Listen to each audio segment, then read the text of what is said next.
اعوذ باللہ من الشیطان الرجیم بسم اللہ الرحمن الرحیم السلام علیکم ورحمۃ اللہ وبرکاتہ۔ منقول ہے جب مردے کو قبر میں رکھا جاتا ہے اور اسے عذاب ہوتا ہے تو پڑوسی مردے اس کو پکار کر کہتے ہیں، اے دنیا سے آنے والے، کیا تو نے ہماری موت سے نصیحت حاصل نہ کی؟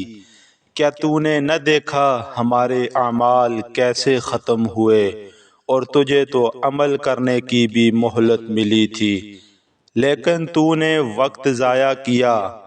قبر کا گوشہ گوشہ اس کو پکار کر کہتا ہے، اے زمین پر اترا کر چلنے والے، تو نے مرنے والوں سے عبرت حاصل کیوں نہ کی؟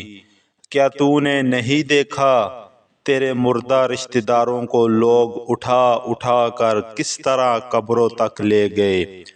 حضرت سیدنا سعید بن مسیب رضی اللہ تعالی عنہ فرماتے ہیں، ایک بار ہم امیر المؤمنین حضرت مولا کائنات علی المرتضی شیر خدا رضی اللہ تعالی عنہ کے ہمراہ مدینہ منورہ کے قبرستان گئے۔ حضرت مولا علی شیر خدا رضی اللہ تعالی عنہ نے قبر والوں کو سلام کیا اور فرمایا، اے قبر والو، تم اپنی خبر بتاؤ یا ہم تمہیں بتائیں؟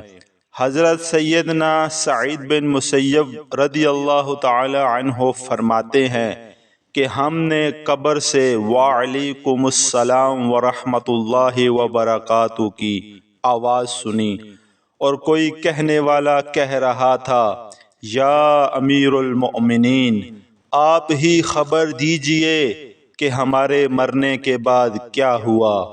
حضرت مولا علی شیر خدا رضی اللہ تعالی عنہ نے فرمایا، سن لو، تمہارے مال تقسیم ہو گئے، تمہاری بیویوں نے دوسرے نکاح کر لیے، تمہاری اولاد یتیموں میں شامل ہو گئی، جس مکان کو تم نے بہت مضبوط بنایا تھا اس میں تمہارے دشمن آباد ہو گئے، اب تم اپنا حال سناؤ۔ یہ سن کر ایک قبر سے آواز آنے لگی، یا امیر المؤمنین، ہمارے کفن پھٹ کر تار تار ہو گئے، ہمارے بال جھڑ کر منتشر ہو گئے، ہماری کھالیں ٹکڑے ٹکڑے ہو گئی، ہماری آنکھیں بہہ کر رخساروں پر آ گئی، اور ہم نے جو کچھ آگے بھیجا یعنی جیسے عمل کیے اسی کو پایا، جو کچھ پیچھے چھوڑا اس میں نقصان ہوا۔ حضرت سیدنا ابو بکر صدیق رضی اللہ تعالی عنہ دوران خطبہ فرمایا کرتے تھے، کہاں ہے وہ خوبصورت چہرے والے، کہاں ہیں اپنی جوانیوں پر اترانے والے، کدھر گئے وہ بادشاہ جنہوں نے عالی شان شہر تعمیر کروائے اور انہیں مضبوط قلعوں سے تقویت بخشی، کدھر چلے گئے میدان جنگ میں غالب آنے والے؟ بے شک زمانے نے ان کو ذلیل کر دیا اور اب وہ قبر کی تاریخیوں میں پڑے ہیں۔ جلدی کرو، نیکیوں میں سبقت کرو اور نجات طلب کرو۔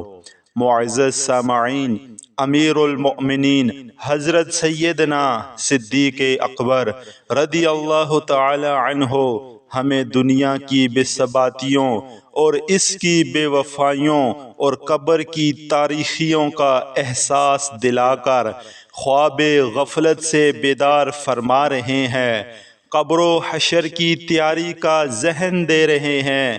واقعی عقل مند وہی ہے جو موت سے قبل موت کی تیاری کرے، نیکیوں کا ذخیرہ اکٹھا کر لے۔ اللہ پاک سے دعا ہے کہ وہ ہمیں دنیا میں رہتے ہوئے اپنی آخرت کی فکر اور آخرت کی تیاری کرنے کی توفیق عطا فرمائے، آمین۔ پیارے دوستو، اگر ویڈیو آپ کو پسند آئی ہے تو ویڈیو کو لائک کریں اور چینل کو سبسکرائب کر کے ہماری حوصلہ افزائی ضرور فرمائیں۔ جزاک اللہ۔